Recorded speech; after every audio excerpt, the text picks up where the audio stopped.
we found the bluebird of happiness.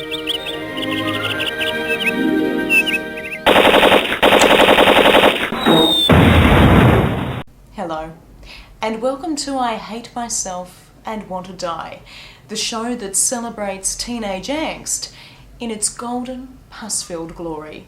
It's great to have you on board. My name's Daz Chandler.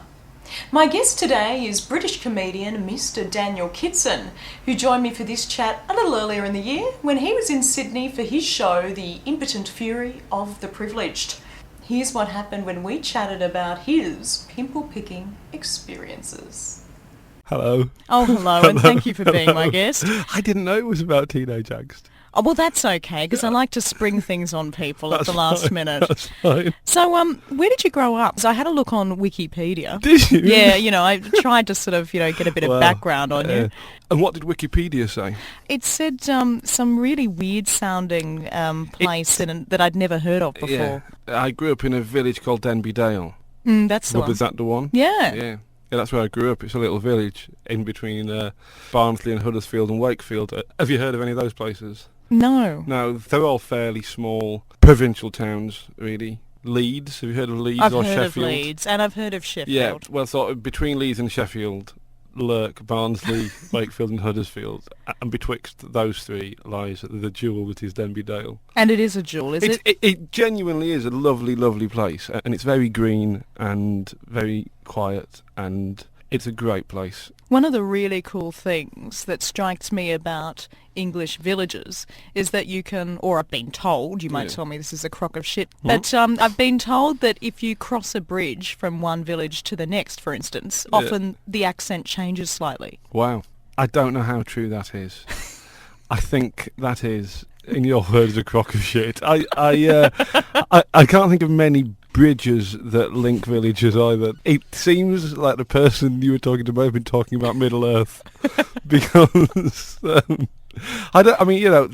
are massive variations in accent, certainly, but I don't know if it's quite that local, where if you walk to the end of a street somebody says pyjamas differently to you. Okay, well, this interview's going really well. It's going brilliantly. Now, going back to this jewel of a village that you grew up in, were you actually funny when you were a boy? Yeah. You were? Yeah. Killer stuff. Right. Gold. Comedy gold, 24/7. Killer. No filler. Really strong preteen observations. Just like... what's it like when you're trying to ride your bike up a hill? What's all that about? Boom. Gold. So your siblings and parents weren't that surprised when you entered onto the stand-up circuit? I don't really know. I mean, my mum and dad were ridiculously helpful and supportive. I don't know if it was a surprise, but I mean, I started saying from, I think, 13 or 14 that was what I wanted to do. And they were just like absolutely heroically helpful and supportive. As a teenager then, you weren't in your bedroom listening to Morrissey, for instance? No, not really. You see, my brother was a teenager prior to me. He had a much harder time than me. He painted his room black and shaved his head. He was lovely, and he is still lovely, but he had a much harder time of it than me. And so I sort of, I wrote some poems, but generally just ambled through in a mist of comedic ambition and unrequited affections. So there was a bit of... What? Well, I don't know, depressive, anguish, discomfort, teenage pining behaviour. Oh, I didn't get much tang. I mean, if that's what you're asking me, if I got a lot of teen action, I didn't get any teen action. Oh, sorry, it's tang. Tang. Poontang. Tang. Nice. Tail. Is that a new one for you? Smidge. Are these new words you've just recently added to your vernacular? I just made smidge up as a word. Well, let's see if it takes But it's quite good. It's quite good.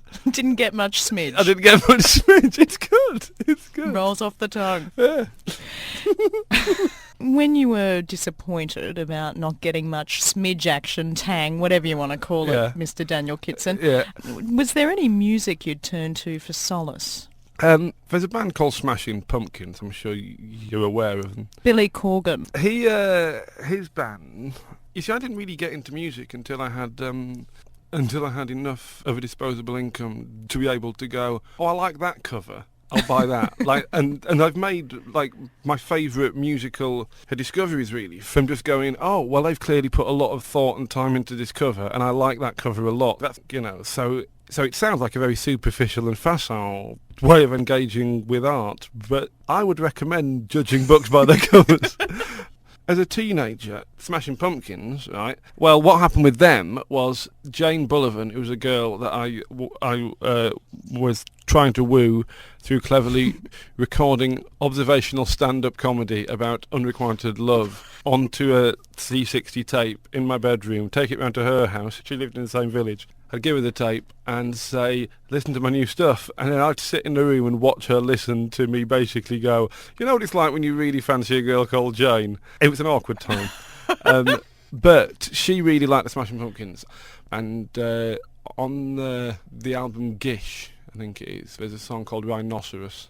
That song, probably, more than any other one song, that song would be a song that I associate with...